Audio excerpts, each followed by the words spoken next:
Hey guys, Mustang in here, bringing you another Dragon Ball Z Dokkan battle video, and so today we are jumping into Red Zone Broly to get a no item run with the physical LR Metal Cooler team. So this, unfortunately, is a run back of a run that I did yesterday, which would have probably gone up as a video yesterday if it wasn't for me making one terrible mistake, which is... I got all the way through to the end. Everything had been going really well. Had a couple of good turns where I got a bit lucky. Everything was, you know, going smoothly. I got to the final turn of the AGL phase. And I mean final turn. It was very obviously the final turn. He had less than like one full health bar.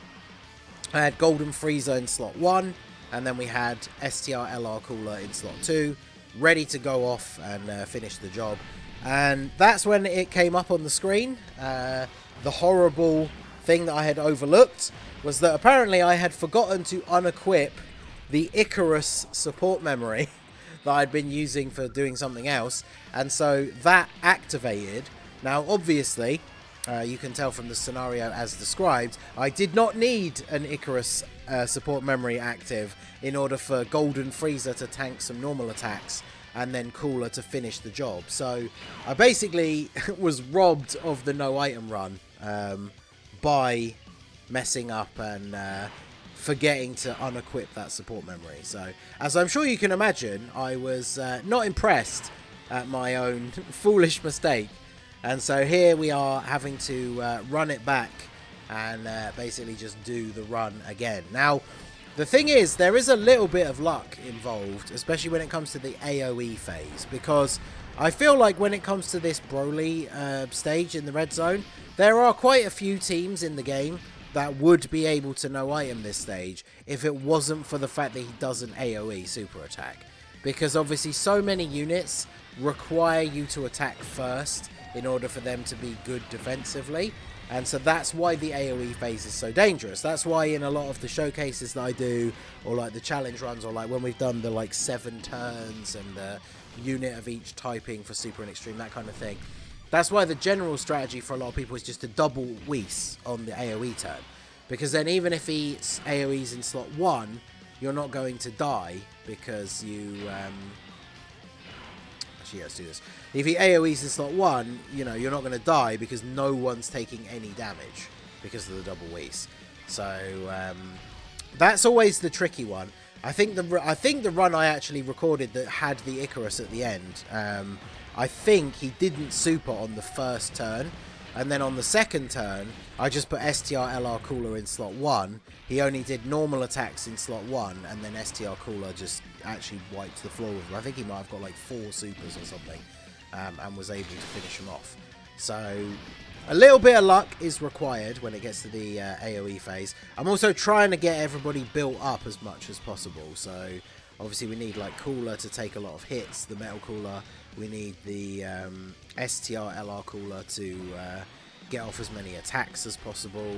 Metal Cooler, the AGL one, we also need him to get hit. So there are a lot of units that require some build up as we go through the event, but they don't take as long to build up as some other units, especially with the number of times that he attacks in a turn.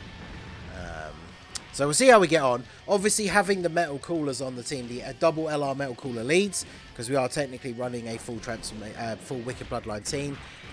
You could run an easy replacement to make for this team is to swap out the Tech Final Form Cooler for Tech Janemba, but then obviously you have to run double STR Cooler leads instead, because obviously Janemba's not on Wicked Bloodline, and then of course the Metal Coolers are then not on STR Cooler's 200% leader skill. So by running double Metal Coolers, it is just better for all the Metal Coolers on the team. But it does mean you can't bring any of the non-Wicked Bloodline units, because Tech Janemba is unironically very, very good in this event, right?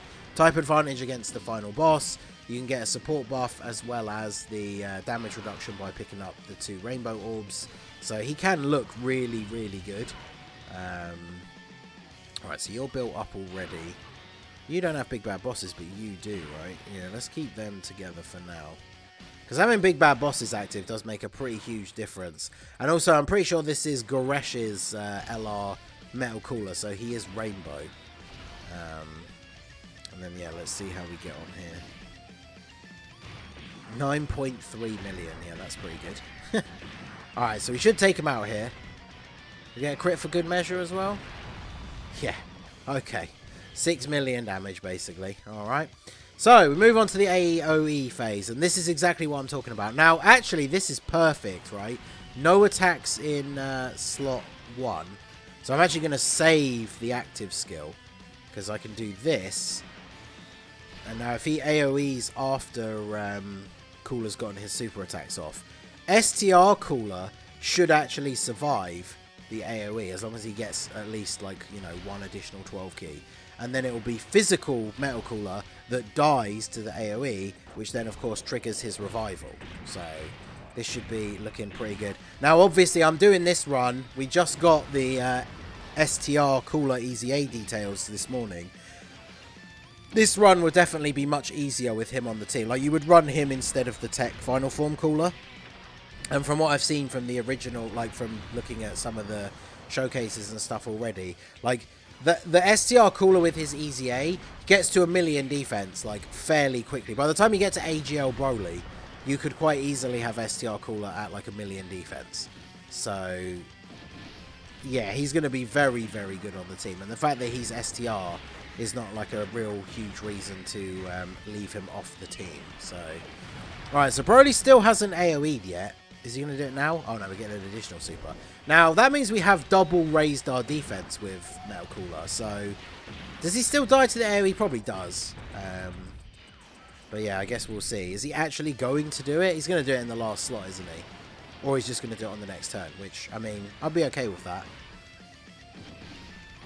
Is he going to do it? Okay, he is. So, Cooler, STR Cooler should live, and then Metal Cooler should die, which means we then get the revival. If he dies. Oh, he actually didn't really take that much damage at all. Alright, well, that's actually not too bad. Alright, well, in that case, I guess we will go ahead and let's... I don't want to die if we can get away with it. So let's go ahead and use the active skill for physical Metal Cooler, because this gives us a heal as well as doing damage to BROLY. Ideally, we want to be able to crit, but drain every bit of his life force. Now, the good thing is we still have the revive available, so if he AoEs in slot 1, he should kill Metal Cooler. So, because that's the only problem, is Metal Cooler has to be the one that dies. So if Metal Cooler just about survives, and then obviously Tech Cooler gets killed, then obviously we still just die, which is unfortunate. But, I mean, at the end of the day, it's not the worst revival condition, considering there is no other condition. Like, you can be on full health at the start of the turn, and as long as Metal Cooler dies, you revive. So, his revival is basically free. It's just the fact that it has to be him that gets killed. Additional super, Tech Cooler, come on. Oh, additional normal. Alright, if he AoEs now, it could be GG. One more to go, don't do it? Okay, cool. So now AGL Metal Cooler just kills. Alright, so he AoE'd in the last slot. I guess he was going to AoE in the last slot this time as well, which works out very nicely for us. So that gets us to AGL BROLY, and we still have the revival in our back pocket. So this is working out very, very well. Considering there's so many attacks in every slot. Actually, should I... How many attacks are there? 3 and 3. So it doesn't really make a huge amount of difference. I was going to say I could active skill and then put Cooler in slot 1. But I suppose it actually doesn't really matter because there's like an even number of attacks everywhere, basically. Right, so let's go ahead and do Cooler's active skill. This is another big moment of RNG for the run, because obviously if Cooler crits, this will do like 10 million plus damage. If he doesn't crit, it's going to do like 2. So, yeah, 2.4. Yeah, if he crits, he does like 10 million plus. So, that is unfortunate.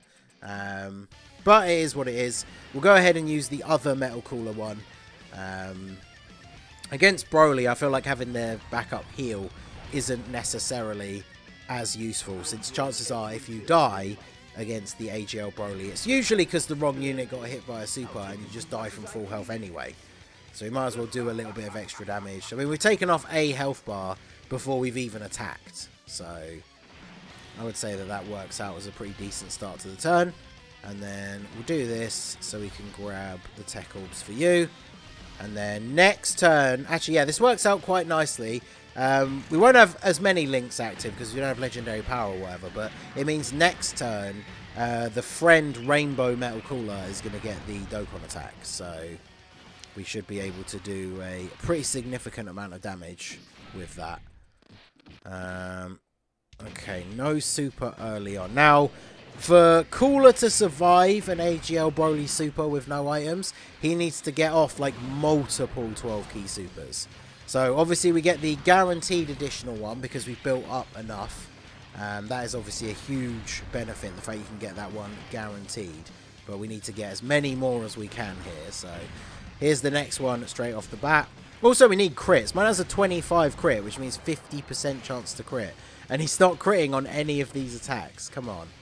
That is an example of bad RNG right there. And then, okay, no super. All right, well, I'll take that. I'll take the no crits if it means Cooler doesn't get hit with a super level of RNG. I'm okay with that one. So is he actually going to super? Yeah, he supered as the last attack of the turn on Tech Golden Freezer. So this does what, like 60k? Something like that, I think.